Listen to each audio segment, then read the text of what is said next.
اس نے ماہرین کے ساتھ نئی زندگی کی شروعات کے متعلق بہت سے پلانز بنائے تھے، جن میں یہ سب اچانک ہوتا اس کے تمام پلاننگز کو چوپٹ کر چکا تھا۔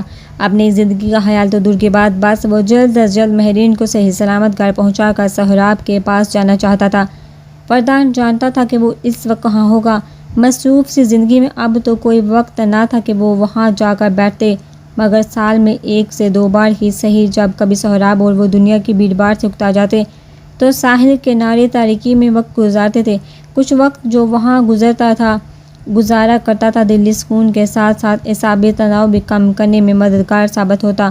اپنے اندازے کے عین مطابق جب وہ وہاں پہنچا تو رات کے اس پہر رش نہ ہونے کے برابر تھا، جس کے باوجود سہراب ایک تاریک گوشے میں اپنی گاڑی کے بونٹ سے ٹیک لگائے کھڑا نظر آیا۔ اس کو اندھیرے میں اس کی کار کی بیک لائٹس دیکھ کر فردان پہچانا تھا اس کو۔ اپنی گاڑی اس کی گاڑی کے پیچھے لگاتے وہ باہر نکلتا اس کی جانب چل دیا۔ سہراب تاریک سمندر کی گہری لہروں کو پرسوچ نظروں سے دیکھتا پسماندگی کی تصویر بنا ہوا تھا۔ وہ پورا دن ہر ممکن جگہ جہاں ہینڈریک کی موجودگی کا شبہ بھی ہو سکتا تھا وہاں کا چپا چپا چھان آیا، مگر اس کا نام و نشان بھی نہ گریز، اور اب تھک ہار کا شکست سا حال یہاں کھڑا ہوا تھا۔ کچھ تو سوچ سکے لیکن کچھ کیا، یہاں تو سوچ کر اس کے دماغ کی شریانیں پھٹنے کو آ گئی تھی۔ ہر گزرتے گھنٹے کے ساتھ ذہن مزید الجھنوں میں مبتلا ہوتا جا رہا تھا، سمجھ بوجھ کی صلاحیتیں مفلوج ہونے لگی تھی۔ کہنے کو تو وہ جوان مرد بھرپور ذہنی صلاحیتوں کا حامل پختہ سابقہ مالک ایک اعصاب شکن اور بے خوف جانباز تھا، مگر تھا تو ایک انسان ہی جس کے سینے میں پتھر نہیں دل دھڑکتا تھا، جو درد تکلیف اور ذہنی دباؤ کا شکار یقینی طور پر ہو سکتا تھا، بالکل ایک عام انسان کی طرح۔ فردان اس کے برابر کھڑے ہوتے ہوئے اس کے کندھے پر ہاتھ رکھ گیا تھا۔ سہراب نے گردن موڑ کر اسے دیکھا۔ سمندر کی یہ بس تھا، ہواؤں سے دونوں کے بال ماتھے پر بکھرے جا رہے تھے، چہرے کی رنگت سردی کے سبب سرخی مائل ہو گئی، سہراب کی سبز آنکھیں سرخ ہوتی جیسے اپنے آپ سے ہی شکوہ کناں تھی۔ جن کو دیکھا فردان نے بغیر کچھ کہے اس کو کندھوں سے پکڑ کر اپنی جانب کھینچتے گلے سے لگا لیا۔ میں اس کو بھی کھو دوں گا فردان، سہراب اس کے کندھے پر سر رکھتے ہوئے سرگوشی نما آواز میں گویا ہوا، جو فردان نے بخوبی سن لی، اور اب بلا اختیار بینچتے چلے گئے۔ اس نے سہراب کی پشت پر ہاتھ رکھتے اس کو سہلایا، مانو اپنے ہونے کا احساس دلایا۔ وہ دونوں دوست ایک دوسرے سے کبھی بھی اپنے ماضی کے بارے میں بات نہیں کیا کرتے تھے، مگر اس میں ایسا نہ تھا کہ وہ ایک دوسرے سے ناواقف، واقفیت تو تھی مگر ایک دوسرے کے کمزور پہلو سے وہ دونوں وابستگی کے خواہشمند نہ تھے۔ تمہیں پتہ ہے اگلی دفعہ میں نے ہوا میں اس کو دیکھا تھا، وہ مجھے کہہ رہی تھی کہ وہ تکلیف میں ہے، پھر وہ اچانک غائب ہوگی۔ بابا کو دیکھا نہیں، پر ہوا میں بابا بھی تھے، انہوں نے مجھے کہا کہ مجھے حواس نہیں کھونے ہیں اپنے۔ لیکن تم مجھے بتاؤ میں کیسے خود کو سنبھالوں اب اس حساب میں؟ سہراب مسلسل اپنے دل کا حال بیان کر رہا تھا، جبکہ وہ خاموش کھڑا اس کی پشت سہلاتے ہوئے بس اس کو سنتا رہا۔ کچھ توقف کے بعد وہ سہراب کے واپس بولنے کا انتظار کرتا رہا، مگر بولنے میں جب وہ کچھ نہ بولا تو فردان نے اس سے دور ہو کر سہراب کی جانب دیکھا۔ اپنے دوست کو اس حال میں دیکھا وہ خود ٹوٹ رہا تھا، مگر چہرے سے کچھ واضح نہ ہونے دیا، کیونکہ ان حالات میں کسی ایک کو تو مضبوط رہنا تھا۔ کون تھا ایسا مشن نہیں سہراب طالب جس میں تمہیں ناکامی کا منہ دیکھنا نصیب ہوا ہو؟ فردان نے اس کی آنکھوں میں جھانکتے ہوئے سوال کیا، جس کا جواب نادید تھا۔ نہیں، ایک بھی ایسا مشن نہیں آیا طالب تمہاری زندگی میں، تم اس میں بھی کامیاب ہوگے دیکھنا، بس خود پر یقین اور اللہ پر توکل رکھو، یہ میری ماما ہر مشکل کام سے پہلے مجھے بتاتی ہیں۔ فردان نے اپنے سوال کا خود ہی اٹل لب و لہجے میں جواب دیا۔ اس کے انداز سے آیا تھا کہ وہ سہراب پر کتنا یقین رکھتا ہے۔ ہاں تم ٹھیک کہہ رہے ہو، مجھے خود کو سنبھالنا ہوگا۔ اس کی بات سن کر سہراب گہری سانس اندر کھینچنے کے بعد اندر کا وہ بال سرد فضا کے ثبوت کر کے سیدھا کھڑا ہو گیا، دل و دماغ کو جیسے نئے سرے سے سوچنے کا موقع فراہم کیا گیا تھا۔ گریٹ، چلو اب مجھے بتاؤ تم نے کون سی جگہوں پر اس کو سرچ کر لیا ہے تاکہ ہم ان کے علاوہ کسی اور جگہ سے اسے تلاش شروع کر دیں۔ لیکن پہلے میرے خیال سے حکمہ کے اغوا کی خبر اس کے گھر والوں کو دینی چاہیے، یہ جاننا ضروری ہے ان کے لیے، فردان نے سنجیدگی سے کہا۔ ساتھ ہی فرشتے کا رد عمل سوچ کر گہری تشویش میں مبتلا ہو گیا تھا۔ فرشتے اور حکمہ کی دوستی ان کے سامنے تھی، فرشتے کو سنبھالنا مشکل ہونے والا تھا اس کے لیے۔ اگر حقیقت سامنے آ جاتی تو میں نے ہر اس جگہ اس کو تلاش کر لیا جہاں ہینڈریک کی موجودگی کے ذرا سی بھی امید تھی، گھر، آفس، اس کی فیکٹری، ویئر ہاؤس، سب، سہراب نے جواب دیا۔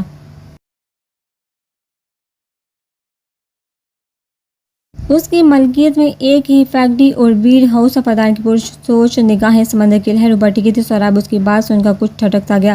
ہاں ایک ہی تھا، ویئر ہاؤس بھی اور فیکٹری بھی، لیکن کہیں نہ کہیں ضرور کچھ مسنگ ہے۔ میں صرف اتنا سوچ رہا ہوں۔ اس کی حیثیت نہیں تھی اتنا ٹھیک پلان بنانے کی، پہلی بار وہ آگے نکل گیا ہے مجھ سے، لیکن وقت ہی ہوگا یہ۔ آج ہم اپنا کام کرتے ہیں، حکمہ کے گھر والوں کو اطلاع کر کے بلا بچہ ان کو پریشان کرنے کی والی بات ہوگی۔ ہارون صاحب بھی تھوڑے جلد باز قسم کے انسان ہیں، ابھی ہمارے پاس وقت نہیں ہے یہ سب ہینڈل کرنے کا۔ سہراب نے اپنا فون نکال کر ہینڈل کا نمبر جو وہ پچھلے کئی گھنٹوں سے ٹریس کر رہا تھا وہ کھولا، مگر ابھی بھی لوکیشن ٹریس نہیں کی جا سکتی تھی۔ ہاں بالکل، انشاءاللہ ہم یہاں سے پینٹ ہاؤس سے چلتے ہیں، جا کر دیکھتے ہیں کہ اس کے نام پر جتنی بھی پراپرٹیز رجسٹر ہیں، اس کے جتنے بھی کلوز ورکرز ہوں گے ان کے متعلق بھی ڈیٹا سرچ کر لیں گے۔ مسئلہ ایسے ہی حل ہوگا، اور ٹھیک ہے جیسی تمہاری مرضی، لیکن اگر 24 گھنٹوں سے بات آگے نکل گئی تو ہمیں بتانا ہوگا ان کو۔ اس نے سنجیدگی سے کہا۔ نوبت نہیں آئے گی اس کی۔ سہراب کا لہجہ اٹل اور مضبوط تھا۔ اس کی بات پر فردان نے سر کو اسباب میں جنبش دی اور اپنی گاڑی میں جا بیٹھا۔ اس کو دیکھا سہراب جو بونٹ سے ٹیک لگائے کھڑا تھا، ایک آخری نظر ان تاریک سرسراتی سمندری لہروں پر ڈالتا مڑ کر اپنی کار کے دروازے کی جانب بڑھ گیا تھا۔ وہ نہ جانے کب سے بیٹھی شمس کا انتظار کر رہی تھی کہ نامعلوم کب اس کی آنکھ لگ گئی، لیکن کچھ ہی دیر بعد دروازے پر ہونے والی مدھم دستک کو سن کر حکمہ فوراً سے بیشتر ہڑبڑا کر کھڑی ہوئی۔ ایک ہی پوزیشن میں کافی دیر سے بیٹھے رہنے کی وجہ سے اس کو جسم کا ہر ایک حصے میں شدید درد محسوس ہو رہا تھا۔ حکمہ دروازہ کھولیے، میں شمس۔ باہر کھڑے شمس نے پیروں کی آہٹ سن کر دھیمی آواز میں کہا۔ وہ ہینڈل کی نظروں سے بچ بچا کر اس نے اپنے ایک دوست سے اس کے لیے سیاہ اسکارف منگوا لیا تھا۔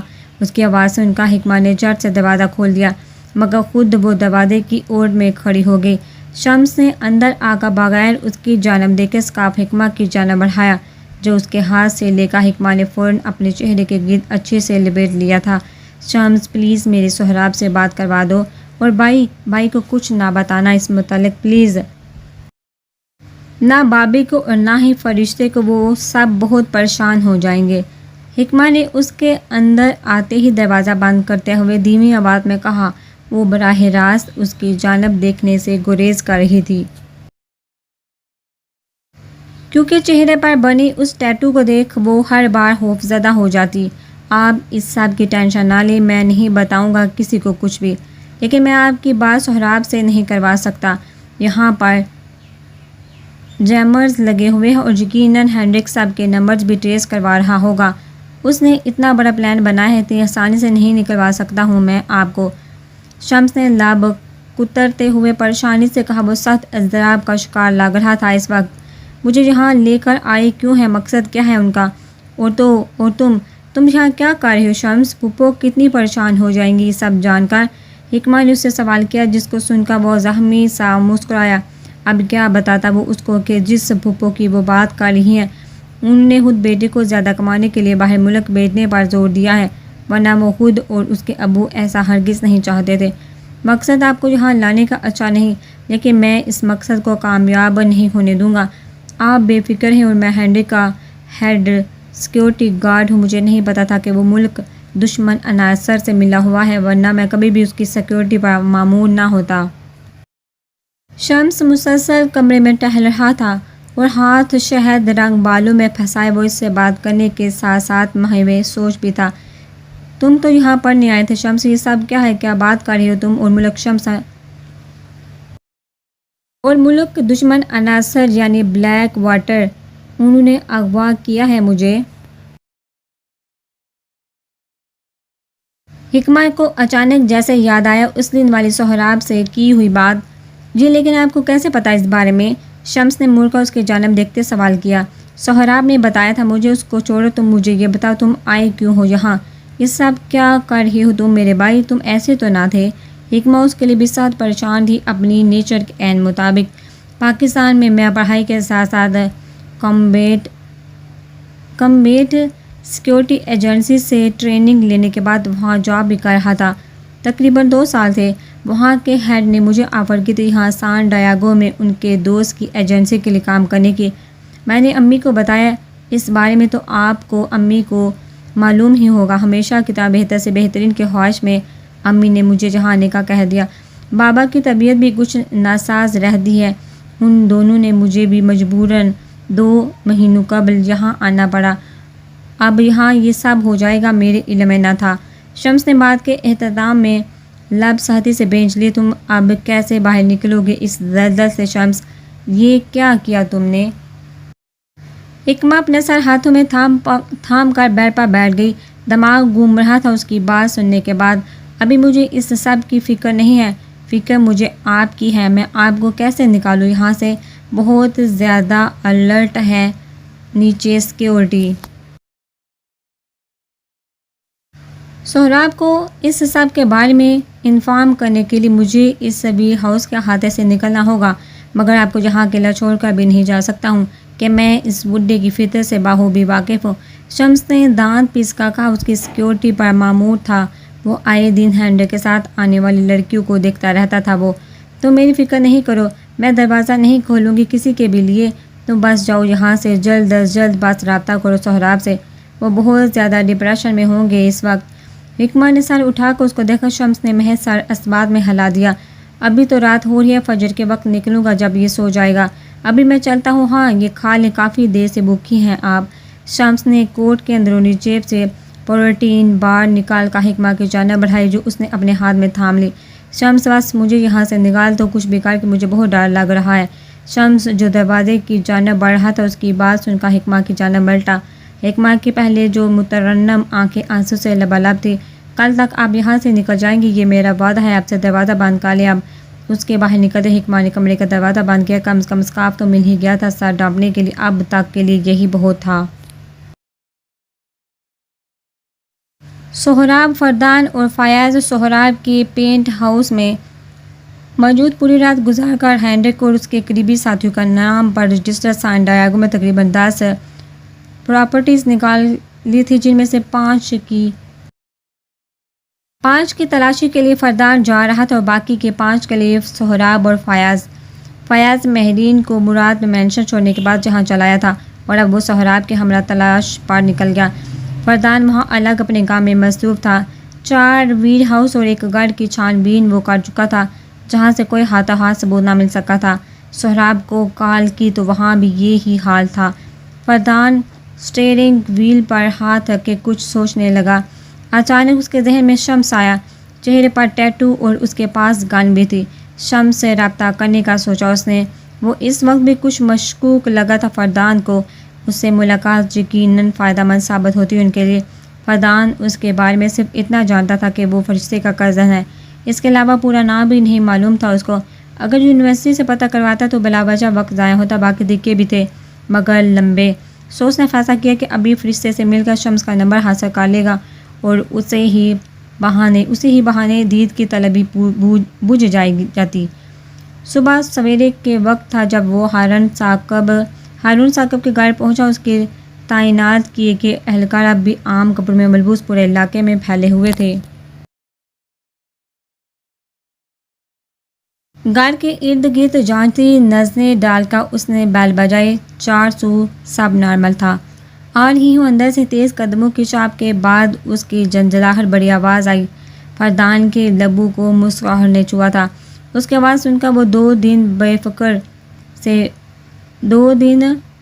بعد بے فکری سے مسکرایا تھا۔ فرشتے نے بغیر پوچھے دروازہ کھول دیا اور صبح کے اس پہر وہ فردان کو اپنے سامنے دیکھا، لمحوں کے لیے ٹھٹکی اور پھر انجان بنتے اس کو اندر آنے کا اشارہ دیا۔ فردان کی جانچتی نیلی آنکھیں مسلسل اس کے چہرے کے نقوش کا جائزہ لے رہی تھی، جس سے اس کو اس بات کا واضح ادراک ہو گیا کہ فرشتے کی طبیعت ٹھیک نہیں۔ اس کی رنگت زردی مائل اور آنکھوں کے کنارے سوجے ہوئے تھے، جیسے کافی دیر تک روتی رہی ہو یا سوئی نہ ہو۔ فردان کے دل کو کچھ ہوا تھا یہ دیکھ کر، مگر وہ ہنوز ڈھیٹ بنا رہا کیونکہ ناراضگی جو غالب تھی اب بھی۔ مجھے تم سے بات کرنی ہے، فردان نے اس کے وجود کو نظروں کے حصار میں لیتے ہوئے کہا۔ فرشتے اس کی جانب دیکھنے سے گریز کر رہی تھی، کیونکہ اگر دیکھتی تو ایک بار پھر آنسو امڑ آتے آنکھوں میں۔ کہیے، فرشتے نے سپاٹ انداز میں کہا۔ فردان نے ایک نظر اس کے معطر ہوتی رنگت کو دیکھا، اس کا ہاتھ تھامتے سیڑھیوں کی جانب بڑھا۔ یہاں نہیں، اوپر چلو کمرے میں۔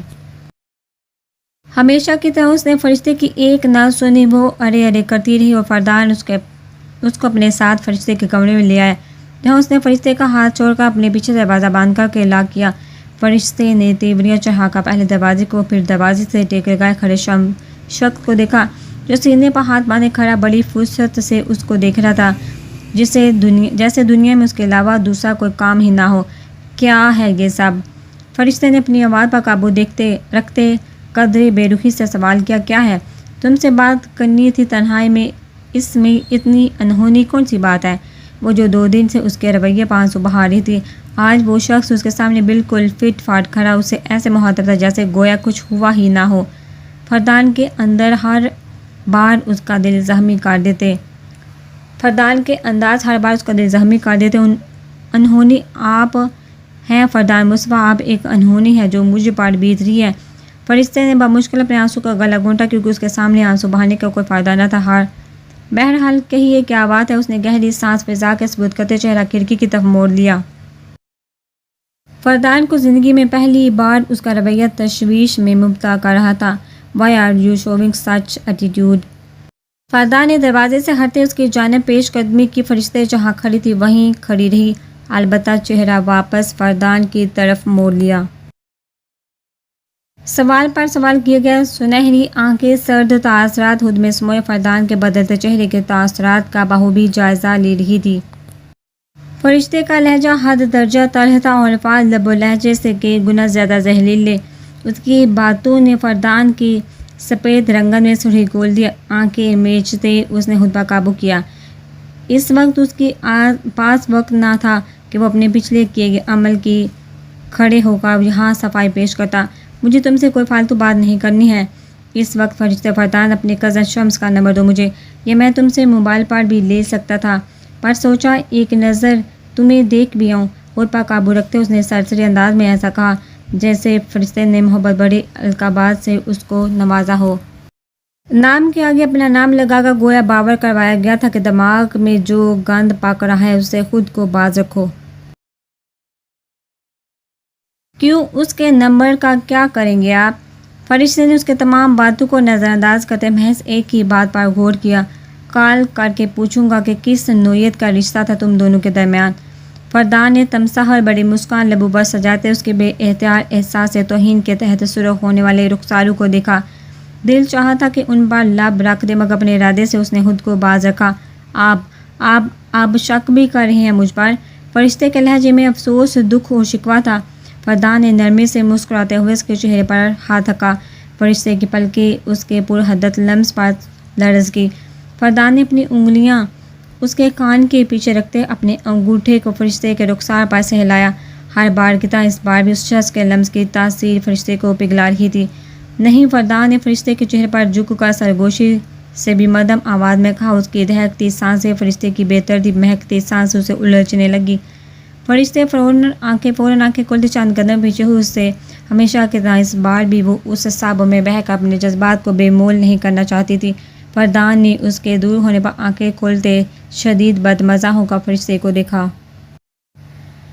میں بھیج دیتی ہوں آپ کو اس کا نمبر، آپ تسلی کر سکتے ہیں اس سے بات کر کے میرے اور اس کے درمیان تعلقات کی نوعیت بھی جان لیجیے گا۔ مگر جہاں تک مجھے یاد ہے آپ تو ان تعلقات کی نوعیت جاننے سے پہلے ہی ہمارے اس رشتے کو لے کر پچھتا رہے تھے، نہیں؟ فرشتے نے اپنا لہجہ بدل کر طنزیہ انداز میں اس سے سوال کیا۔ فردان نے مٹھیاں بینچ کا خود پر قابو کیا، ورنہ دل چاہ رہا تھا کہ 2 لگا کر اس کا دماغ درست کر دے۔ ماں نے ایسی تربیت کی ہوتی تو اب تک ایک آدھا تو لگا ہی چکا ہوتا۔ اس کو کب سے اس کی بکواس منہ بند کر کے سن رہا تھا وہ۔ نمبر بھیج دینا، تمہارے فضول باتوں کے لیے وقت نہیں میرے پاس۔ ابھی کے ابھی نمبر بیچو، میں جب تک گاڑی میں بیٹھوں گا مجھے نمبر چاہیے اپنے موبائل میں۔ فردان یہ کہتا آگے بڑھا، فرشتے کے گالوں کو سختی سے ہاتھ میں دبوچے اس نے فرشتے کا چہرہ اونچا کیا اور اگلے لمحے وہ اپنے تمام تر شدتوں کے ساتھ اس کے گلابی ہونٹوں پر جھکتا، اس کی مہکتی سانسیں خود میں انڈیل رہا تھا۔ ہر بار کی طرح اس نے فرشتے کو کچھ سمجھنے کی مہلت نہ دی تھی۔ 2 دن سے تشنگی تھی، اس کو مٹا کر وہ اگلے پل فرشتے کو نرمی سے خود سے آزاد کرتا اس سے دور ہوا۔ چند لمحے والہانہ انداز میں اس کے لرزتے پلکیں اور کانپتے ہونٹ دیکھتا ہے اور پھر وہاں سے ہٹ گیا۔ فرشتے جو ہرگز سے سب کے اختیار نہ تھی، اس کے پرتپش لمس پرفیوم کی محسوس خوشبو کے دور ہو جانے پر آنکھیں پٹ سے کھولتی جیسے اس کو دیکھنے کے لیے نظریں اس کے طاقوں میں دوڑائیں تو وہ سامنے کہیں نہیں تھا۔ اچانک کھڑکی کھلی اور سرد ہوا کمرے میں داخل ہوتی محسوس کر کے جو ہی اس نے گردن موڑی تو کھڑکی پر لگی گریلز پھلانگ رہا تھا۔ یہ کیا کر رہے ہیں آپ؟ فرشتے حیرت سے اس کو دیکھتی دوڑ کر اس کے نزدیک آئے، لیکن اس سے پہلے ہی وہ نیچے اتر چکا تھا۔ فرشتے نے ذرا آگے ہو کر نیچے جھکتے دیکھا تو وہ گردن اٹھائے مسکرا کر فلائنگ کس اس کی جانب اچھالتے ہوئے مسکرا کر اپنا کوٹ جاڑتے وہاں سے نکل گیا۔ عجیب انسان ہے، آیا دروازے سے گیا کھڑکی سے۔ اس کے دماغ میں یقیناً کوئی پرابلم ہے۔ فرشتے نے کھڑکی بند کرتے ہوئے اس پر پردہ برابر کر کے خود کلامی کے ساتھ ہیڈ پر پڑا اپنا موبائل فون اٹھا کر اس کو شمس کا نمبر بھیجا۔ Thank you not for this but for کس۔ جواب 1 منٹ میں موصول ہوا، جس کو پڑھ کر فرشتے کا دل چاہا کہ اگر وہ سامنے ہوتا تو جس کھڑکی سے ابھی وہ نکلا وہیں سے ہی دھکا دے دیتی وہ اس کو۔ وہ نا امید ہوتا ان 5 ویئر ہاؤسز کا چپا چھان آیا تھا، مگر تلاش بیکار گئی۔ فیاض کو گھر بھیجنے کے بعد ابھی وہ سڑکوں پر بے مقصد گاڑی دوڑا رہا تھا۔ اس کا فون بجنے لگا جس نے سہراب کی سوچوں کے تسلسل کو توڑا تھا۔ اس نے ایک نمبر کار کی LED کو دیکھا جس پر انجان نمبر چمک رہا تھا۔ ابھی کسی سے بھی بات کرنے کے حالات میں نہ تھا وہ، اس نے ہاتھ بڑھا کر کال کینسل کری۔ کچھ لمحوں کا وقفہ آیا ہوگا کہ کال دوبارہ موصول ہوگی، نہ چاہتے ہوئے بھی اس کو کال اٹھانی پڑی۔ ہیلو، نہایت بددلی سے کہا گیا۔ گاڑی کی خاموش فضا میں اس کی بیزار تھکی سی شکستہ حال آواز گونجی، جس کو سن کر کسی کا جان پہچاننا پرمسرت کہہ کر سہراب کے رخ کو جیسا آ گیا تھا۔ گھٹیا انسان، ہمت ہے تو مجھ سے آ کر مقابلہ کرو، بزدلوں کی طرح عورت ذات کو کیوں ڈال بنایا ہے اپنی؟ سہراب کے سر پر جیسے خون سوار ہونے لگا تھا۔ اگر وہ سامنے ہوتا تو اس کا گلا اپنے ہاتھوں سے دباتے وہ اس کے جسم کے ہر ایک حصے کو خاک سطر کر دیتا۔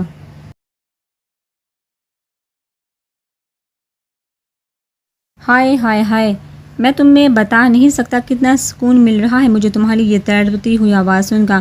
ماننا پڑے گا میجر، آواز اچھی ہے تمہاری۔ اس کی بات سن کر سہراب کے اسٹیئرنگ وہیل پر رکھے ہاتھوں کی انگلیاں اس میں بے بس ہونے لگی، جیسے وہ اسٹیئرنگ وہیل کی جگہ ہینڈرک کی گردن۔ تمہیں میں چھوڑوں گا نہیں ہینڈرک، اتنی تکلیف دوں گا تمہیں کہ تمہارے پاس موت کی خواہش کرنے کے علاوہ دوسرا کوئی چارہ نہ ہوگا۔ سہراب غصے سے بڑی اونچی آواز میں غرایا، جس کو سن کر ایک بار پھر ہینڈرک کا محظوظ کن کہہ کر سنا تھا اس نے، جو سہراب کے دماغ کو بگ سے اڑا گیا۔ اس نے اگلے ہی لمحے گاڑی سائڈ پر لگائی۔ سہراب ابھی سے اتنا خون نہ جلاؤ، آگے تو سنو ذرا میری بات۔ ہینڈرک کی بات سن کر اس کے لب سختی سے ایک دوسرے میں بے بس ہوتے چلے گئے۔ گردن اور بازو پر موجود پھولتی رگیں پھٹنے کو تھی۔ پھونک دوں جتنا پھونکنا چاہتے ہو، کیونکہ وقت کم ہی بچا ہے تمہارے پاس۔ سہراب نے دانت پیستے ہوئے کہا۔ اس بار ہینڈرک ہنسا نہ تھا، بلکہ فون کے اس پار۔ اس نے اپنی چیئر سے کھڑے ہوتے ہوئے ہاتھ میں تہمہ وسکی کا گلاس زمین پر پٹا دیا۔ پھونک بھی دوں، ابھی سے سانپ سونگھ گیا ہے تمہیں۔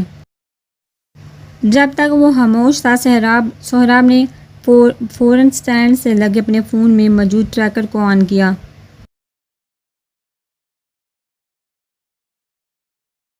نمبر انکرپٹڈ تھا، مگر کال پر بات کرتے ہوئے لوکیشن ٹریس کی جا سکتی تھی اسے۔ ہینڈرک جتنا بھی عقل مند ہو جاتا کہیں نہ کہیں وہ مار کھا ہی جاتا اسے۔ بھونکنے جیسی تو تمہاری حالت ہو گئی مسٹر سہراب طالب، جب تمہیں پتہ چلے گا کہ میں ہوں کون۔ میرا بھائی تو تمہیں یاد ہوگا، تمہاری نانا نے بتایا جو ہوگا تمہیں بچپن سے ایک نظم کی طرح۔ میرا بڑا بھائی تھا بیوقوف، وہ چاہتا تھا کہ تمہارے باپ کی نسل تباہ کر دے تاکہ ہمارا گروہ اپنا کام سکون سے کر سکے، مگر یہ غلط کیا اس نے۔ تب بھی آج وہ ہمیں نہیں، دنیا میں ہر ایک کو خریدا جا سکتا ہے، کسی کی دولت سے تو کسی کو محبت سے۔ تمہیں میں خریدوں گا تمہاری محبت سے سہراب۔ اس کی بات سن کر سہراب کو ایسا لگا تھا کہ اس کی سانسیں اس پر تنگ ہونے لگی۔ وہ کچھ سمجھنے لگا تھا اس سب کا مقصد۔ بکواس بند کرو اور مدعے پہ آؤ اپنے۔ سہراب نے جگرتے اعصاب کو قابو میں رکھتے ہوئے خود کو سنبھال کر دوسری طرف ہینڈرک کے لبوں پر مکروہ مسکراہٹ ابھری۔ اس کی دھیمی آواز سن کر اس ہی پر آ رہا ہوں، چندہ پہلے ایک بلیک واٹر کے نئے لیڈر سے تو ملو۔ میں ہینڈرک برتویک، تمہارا دشمن یا ہونے والا دوست۔ اگر تم اپنی وفاداری میرے نام کر دو تو ہا ہا ہا۔ سہراب نے کچھ جواب نہ دیا، محض سرد سانس کھینچتے اس نے موبائل سے اپنی بار دیکھا۔ کرسل اب تک گم رہا تھا، یعنی لوکیشن اب تک نہ ٹریس کی جا سکتی۔ کیا ہوا؟ کیا اب تمہیں سانپ سونگھ گیا؟ سہراب کی نظریں اس گھومتے کرسل پر ٹکی تھی، دماغ مصروف کہ اب آگے کیا کرنا ہے، کیا کہنا چاہتے ہو، سیدھی طرح سے بات کرو۔ کچھ توقف کے بعد اس نے استفسار کیا، سان ڈیاگو میں قائم ISI ہیڈ کوارٹر کہاں ہے؟ مجھے یہ جاننا ہے، اور تمام سافٹ ویئرز ڈیٹا مجھے چاہیے، ان کے سسٹم کی ایکسس کے ساتھ۔ اگر کل کی تاریخ میں یہ کر دیا تم نے تو کل رات ہی تمہاری بیوی تمہارے پاس ہوگی۔ سہراب کو لگا اس کے سماعتوں میں کسی نے پگھلا ہوا سیسا گھول دیا ہو۔ ملک سے غداری کرنے کے بارے میں وہ سوچ بھی نہیں سکتا تھا۔ تمہاری ہمت بھی کیسے، تم نے سوچ بھی کیسا لیا ہنری کہ میں ایسا کروں گا؟ میں اس باپ کا بیٹا ہوں جس نے اپنی جان دے دی تھی ملک پاکستان کی ہاتھوں۔ میں وہ شخص ہوں جو تم سے کبھی بزنس میں نہ ہارا۔ تمہیں کیا لگتا ہے میں یہاں تمہارے آگے جھک جاؤں گا؟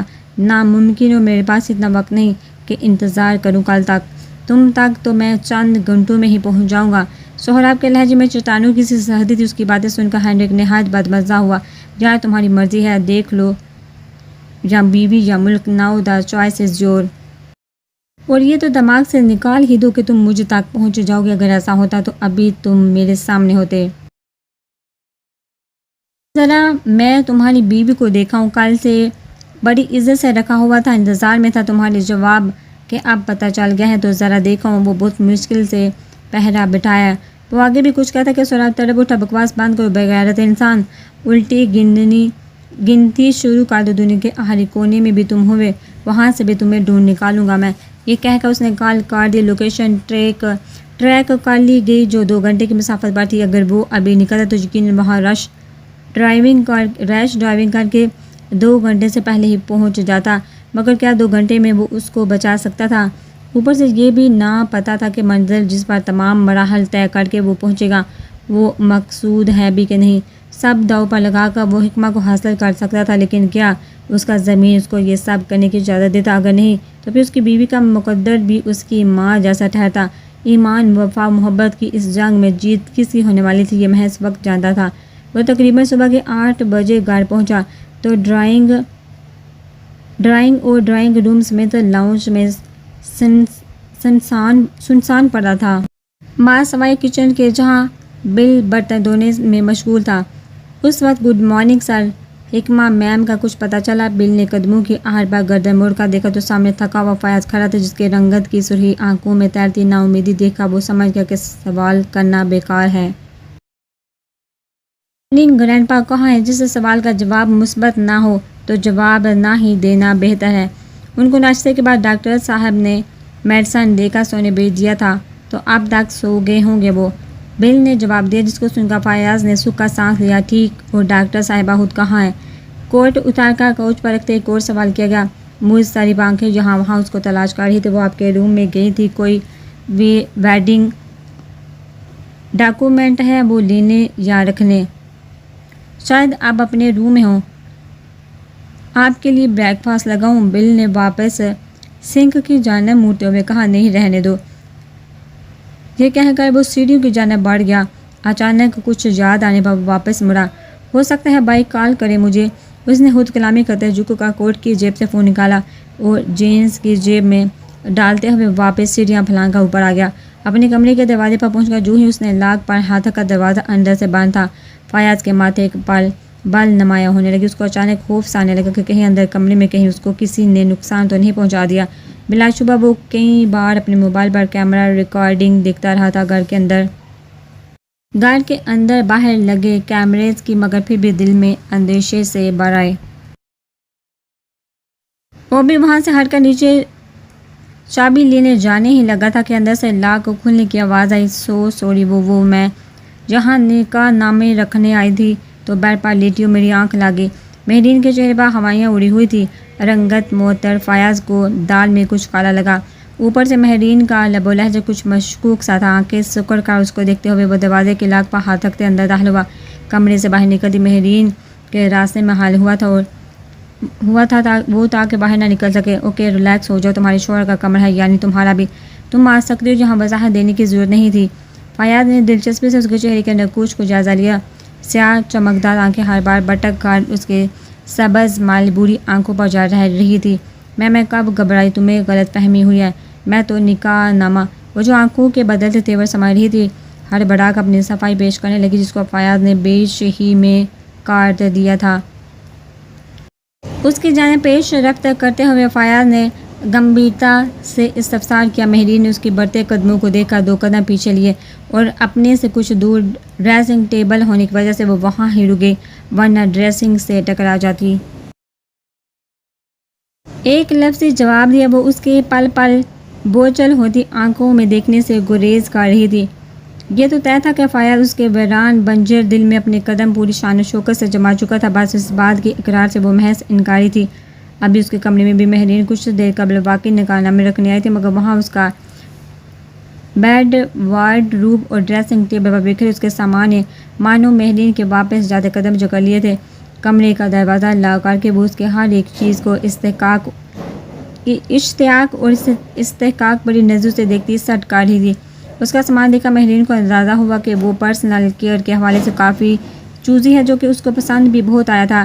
اپنے نکاح کے بعد سے وہ اس کمرے میں نہیں آیا تھا، تبھی سب کچھ پھیلا ہوا تھا جس کو مہرین نے اپنے ہاتھوں سمیٹا، اور جس وقت فیاض نے لاکھ گمایا تھا تب وہ بدقسمتی سے ڈریسنگ ٹیبل کے سامنے کھڑی اس کی پرفیوم کی مسحور کن مہک آنکھیں باندھ کے محسوس کرتی خود پر بھی اسپرے کر چکی تھی۔ اس کو عشق ہونے لگا تھا اس سٹرانگ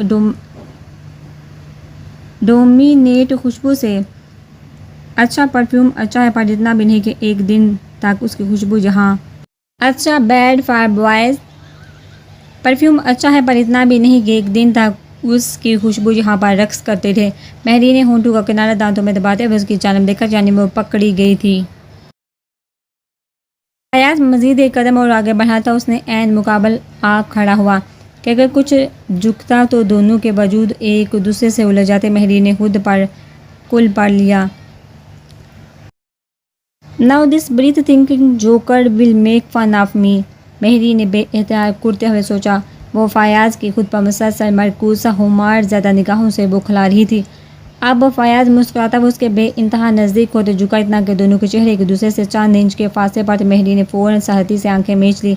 ارے نہیں، میں کیپ کھول کر چلا گیا تھا، سوری، مائی بیڈ۔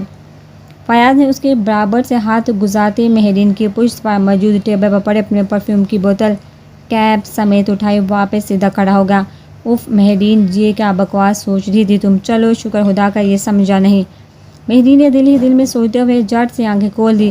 ہاں تبھی پورے روم میں پرفیوم کی خوشبو پھیلی ہوئی ہے، تم کیپ لگا دو۔ مہرین نے فوراً اپنے آپ کو سنبھالتے ہوئے بڑی دیدہ دلیری سے مشورہ دیا۔ فیاض کے لبوں پر ٹھہری مسکان مزید گہری ہونے لگی۔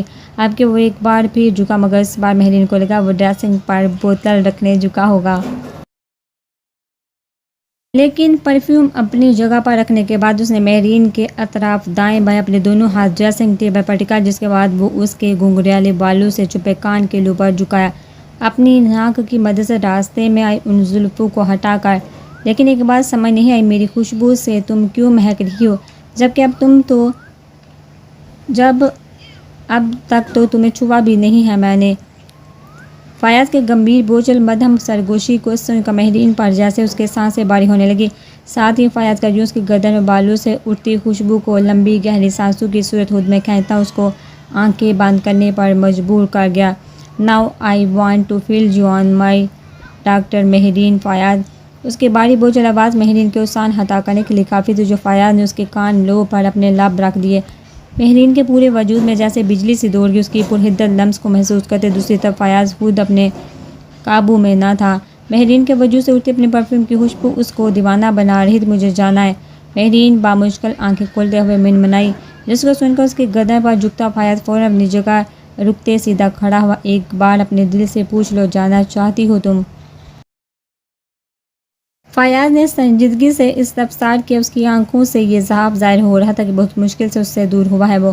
مہرین نے رخسار روپا سایہ بنی پلکوں کو دھیرے دھیرے اٹھاتے ہوئے اس کی جانب دیکھا۔ لفظوں کی ضرورت نہ تھی، اس کی آنکھوں نے جواب دے دیا فیاض کے سوال کا، جس کو دیکھ کر ٹیبل پر رکھے اپنے دونوں ہاتھ وہاں سے ہٹاتا اس کی کمر پر بازو کا حصار باندھ گیا۔ اچانک اس بڑھتی نزدیکی پر مہرین کا دل بے اختیار تیزی سے دھڑکنے لگا۔ اس نے فیاض کے کشادہ سینے پر ہاتھ رکھا، خود کو اس سے ٹکرانے سے محفوظ رکھا۔ فیاض متبسم ہوتا جھکا، مہرین کو اپنے مضبوط بازو کے گھیرے میں لیتا اوپر اٹھا گیا۔ مہرین نے فوراً اس کے کندھوں پر ہاتھ رکھتے خود کو ڈگمگانے سے بچایا۔ یہ کیا کر رہی ہو تم؟ مہرین کی اپنی آواز بھی بوجھل تھی، لفظوں میں واضح لرزش۔ فیاض نے احتیاط سے اس کو بیڈ پر لٹا دیا۔ 2 دن سے سو نہیں سکا ہوں، سوؤں گا۔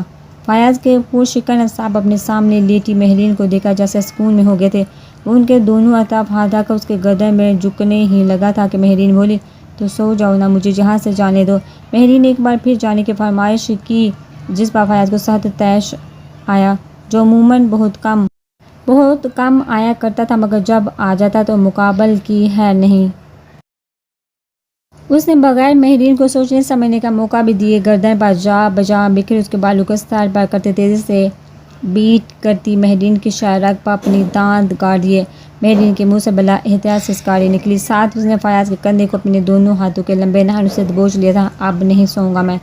اس کے گردن سے ذرا اوپر اٹھ کر فیاض نے اپنا چھوڑا ہوا سورہ نشان وہاں مغمور آنکھوں سے دیکھا اور اگلے ہی لمحے اس پر اپنے لب رکھ دی۔ اس کے سیاہ بال مہرین کے چہرے پر گرتے مہرین کو مدہوش کرنے لگے۔ اب کیا کرو گے تم؟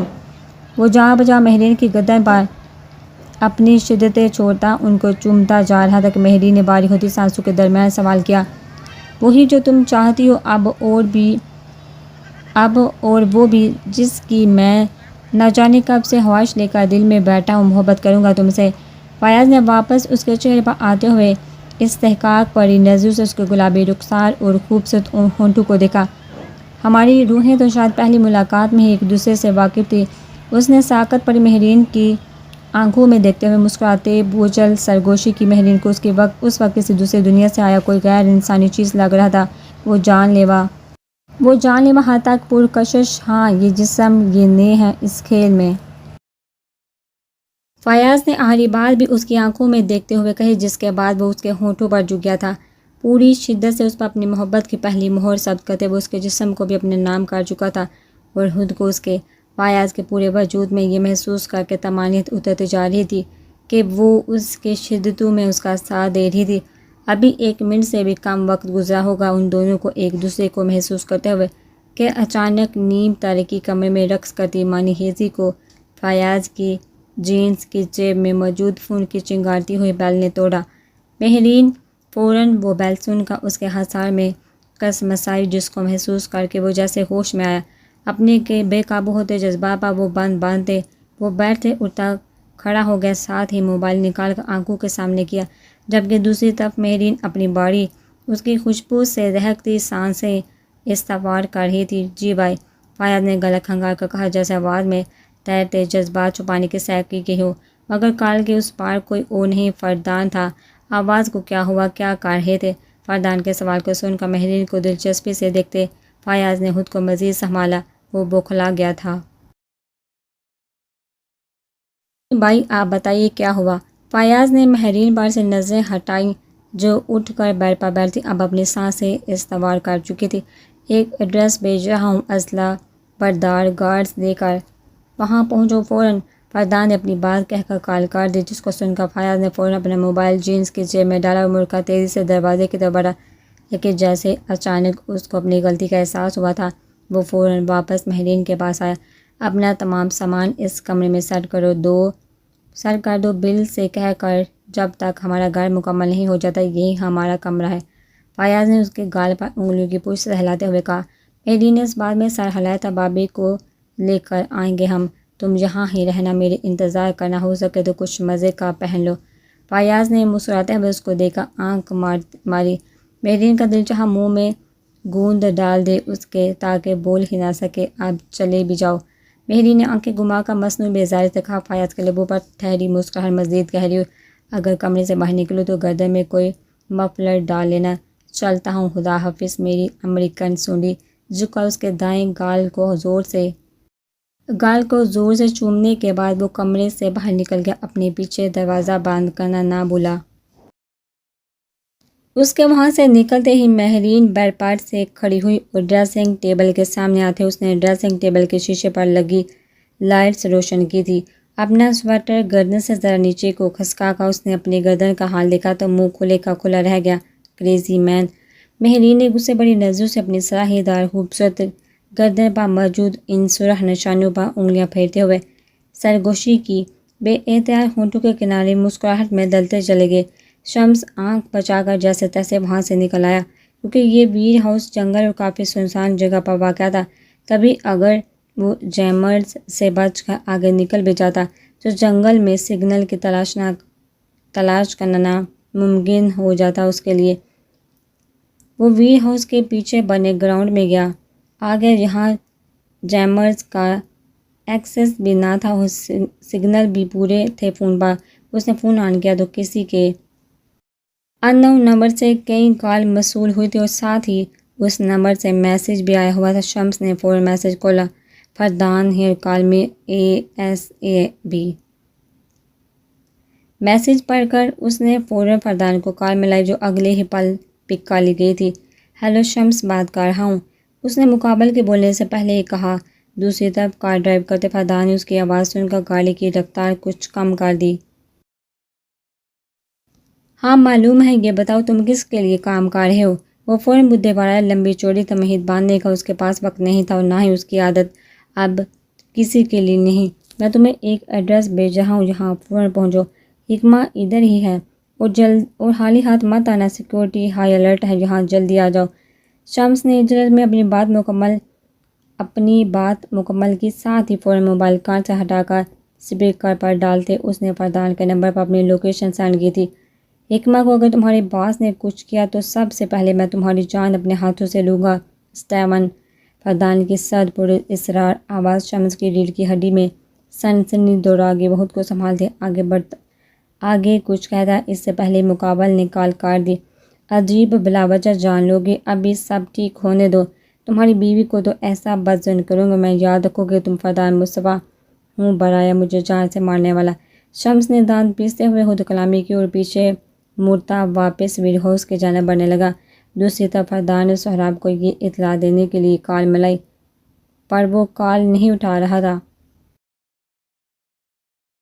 فردان نے 3 سے 4 بار اس کو کال کی، مگر جب اس نے کال نہ اٹھائی تو طیش میں آ کر وہ غصے سے دبی آواز میں دوڑا۔ وہ اس وقت اپنا ٹیمپر لوز کرنا افورڈ نہیں کر سکتا تھا۔ تبھی گہری سانس لے کر خود کو کمپوز کیا اور گاڑی کی رفتار ایک بار پھر تیز کرتے اس نے فیاض کو کال ملائی، جو اس نے فوراً پک کر لی تھی۔ مطلوبہ ہدایت اس کو دینے کے بعد فردان نے ایک بار پھر سہراب کا نمبر ٹرائی کیا، جو اب بھی اس نے اٹھانے کی زحمت نہ کی۔ باڑ میں جاؤ۔ فردان نے کال کاٹی اور کار کی سپیڈ واپس معمول پر کر دی۔ وہ بیڈ کے کنارے زمین پر بیٹھی مسلسل دوائیں پڑھ رہی تھی کہ اچانک دروازے کا لاک بے دردی سے گھومنے لگا، ایسے جیسے کوئی باہر کھڑا اس کو پورا زور لگا کر گھما رہا ہو۔ حکمہ کی تو جان پر بن گئی، کیونکہ اس سے پہلے جب شمس آیا تو وہ دروازے پر آہستہ دستک دیا کرتا تھا کہ دروازہ لاک کیوں ہے، چابی لے کر آؤ فوراً۔ باہر سے کسی کی اونچی آواز حکمہ کی سماعتوں سے ٹکرائی۔ یا اللہ، اب میں کیا کروں؟ اللہ میری عزت کی حفاظت اب آپ ہی ہیں، اب میری عزت کی حفاظت کے محافظ اب آپ ہی ہیں، یہ دروازہ نہ کھلے کبھی۔ حکمہ نے فوراً اپنی جگہ سے کھڑے ہوتے ہوئے دعا مانگی۔ اس کا پورا وجود زلزلوں کے زیر اثر تھا، آنکھوں سے آنسو تواتر جاری، اس کے گال تڑ کرتے رہے کہ اچانک وہ بالکل ساکت ہو گئی۔ پتھرائی ہوئی آنکھوں کی پتلیاں لکڑی کے کھلتے دروازے پر ٹکی ہوئی تھی۔ ارے واہ کیا بات ہے! ہینڈرک کا مکرو چہرہ، اس ایکس رے کی طرح چلتی آنکھیں حکمہ کے نازک سراپے پر جمی ہوئی تھی۔ اس کے کمرے میں آتے حکمہ کو ایسا لگا 400 عجیب سی بدبو پھیلتی جا رہی ہے۔ وہ کیا کہتی ہو تم لوگ؟ ماشاء اللہ، تم خوبصورت نہیں ہو مگر بہت جان لیوا لگ رہی ہو۔ حکمہ کو اس آدمی کی نیچ باتیں زمین کی پستی میں دھکیلتے جا رہی تھی۔ دل تھا کہ مسلسل دعا گو کہ اب زمین پھٹ پڑے اور وہ اس کے اندر جا سمائے، تاکہ ان ناپاک نظروں سے تو خود کو محفوظ تو رکھ سکے۔ وہ تمہارا شوہر صحیح دیوانہ ہوا ہے تم پر، ہینڈرک نے کہا، اور ساتھ ہی وہ ڈگمگاتے قدم یہاں وہاں رکھتا اس کی جانب پیش رفت کر گیا۔ حکمہ فوراً بیڈ پر چڑھتے دوسری جانب جا کھڑی ہوئی۔ دور دور ہو، حکمہ سرگوشی نما آواز میں بولی۔ ہینڈرک مسکرایا، ارے فکر نہیں کرو، میں کچھ نہیں کروں گا، ابھی صرف دیکھنے آیا ہوں تمہیں۔ اگر تمہارے شوہر نے اپنی وفاداری میرے نام لکھ لی تو تمہیں چھوڑ دوں گا میں۔ ہینرک نے ہاتھ اٹھا کر کہا، جیسے تسلی دی ہو، مگر حکمہ کے تو دل میں آگ سے بڑھ گئی تھی اس کی بات سن کر۔ تمہاری بھول ہے، وہ کبھی بھی اپنے ملک سے غداری نہیں کریں گے۔ حکمہ زہرا لہجے میں پھنکاری، نہ جانے کہاں سے وجود میں اتنی جان آ گئی تھی۔ اس کی بات کو سن کر ہینرک کا جاندار کہہ کمرے میں گونجا، واہ کیا خوبصورت آواز ہے۔ اچھا، اگر اس نے ملک سے غداری نہ کی تو تم میری باہوں میں آنے کی تیاری کر لینا۔ ہینرک کے عزائم صاف ظاہر تھے، اس کے الفاظ سے حکمہ کا دل چاہا اس کے منہ پر تھوک دے، مگر اتنی ہمت کہاں تھی اس میں۔ سر آپ کے گیسٹ آ گئے ہیں۔ شمس کی آواز ہینرک کے حکمہ کی جانب بڑھتے قدم وہی رک گئی۔ شمس نے فوراً حکمہ کی جانب دیکھا جو خوفزدہ نظروں سے ہینرک کو دیکھ رہی تھی۔ اچھا تم چلو، میں آتا ہوں۔ ہینرک کو وہاں اچانک شمس کی موجودگی کھلی تو بہت تھی، مگر اس کو کچھ غلط بولنے سے اس نے گریز کیا۔ سر وہ آپ کے بارے میں پوچھ رہے ہیں، آپ تو جانتے ہیں وقت کم ہوتا ہے ان کے پاس۔ وہ یہاں آ گئی ہیں، یہی بڑی بات ہے۔ شمس نے فوراً صفائی پیش کی، وہ جلد از جلد ہینرک کو یہاں سے نکالنا چاہتا تھا۔ وہ کہ تم سے رات میں ملیں گے لڑکی، اگر کیونکہ بقول تمہارے شوہر نہ مانا تو پھر میرے تو مزے ہیں، ہاں ہاں ہاں۔ ہینرک کا مکرو کہہ کر فضا میں بلندہ ہوا، اس کی پشت پر کھڑے شمس نے مٹھیاں بیچ کر خود پر قابو کیا، ورنہ دل چاہ رہا تھا اس بات کو سن کر اس کا جبڑا اپنی جگہ سے ہلا دے۔ اس کے کمرے سے باہر نکلتے شمس نے گردن موڑ کر حکمہ کو دیکھا، آنکھوں سے اس کو پرسکون رہنے کی تلقین کی تھی اس نے۔ دروازہ بند ہوتے ہی حکمہ بے دم ہوتی زمین پر بیٹھتی چلے گی۔ اس نے کبھی سوچا بھی نہ تھا کہ زندگی میں ایسا وقت بھی دیکھنا نصیب ہوگا اس کو۔ سہراب 2 گھنٹوں سے پہلے اپنی مطلوبہ لوکیشن پر پہنچ چکا تھا، جنگل میں قائم قدیم طرز پر بنا زنگ آلودہ ویر ہاؤس کی اندرونی جانب سے بہت لوگوں کی چہل قدمی کی آوازیں وہ بآسانی سن سکتا تھا۔ گاڑی میں پڑی اپنی دونوں پسٹل میں سے ایک اپنی جینس کے پیچھے اڑسا کر اس نے دوسری گن لوڈ کرتا دبے قدموں آگے بڑھا، دل سینے کی بجائے اس کے کانوں میں جیسے دھڑک رہا تھا۔ تبھی وہ ارد گرد سے بے خبر سامنے اپنی پوری توجہ رکھتا آگے بڑھا۔ وہ ابھی مزید ایک اور قدم آگے بڑھا تھا کہ پیچھے سے کسی نے سہراب کے سر پر گن لوڈ کر کے رکھ دی تھی۔ سہراب کے پیر اپنی جگہ ساکت ہو گئے، گن کے ٹریکر کی آواز سن کر۔ سامنے آؤ، ایک بار پھر پیٹھ پیچھے وار کر رہی ہو تم؟ سہراب نے دانت پیس کر کہا۔ کوئی اور وقت ہوتا تو وہ پیچھے کھڑے شخص کو یوں ہی کھڑے کھڑے دبوچ لیتا، مگر اس وقت وہ اپنی جان داؤ پر نہیں لگا سکتا تھا، کیونکہ اس کی زندگی سے اس کی محبت کی سانسیں جو وابستہ تھی۔ تم اتنے مدہوش ہی کیوں تھے سہراب طالب کے پیچھے آنے والے کا تم ادراک کر ہی نہ سکے؟ سہراب کی سماعتوں میں پیچھے کھڑے شخص کی طنز میں ڈوبی آواز ٹکرائی، جس کو سن کر سہراب کے جبڑے بلا احتیاط بھیجتے چلے گئے تھے۔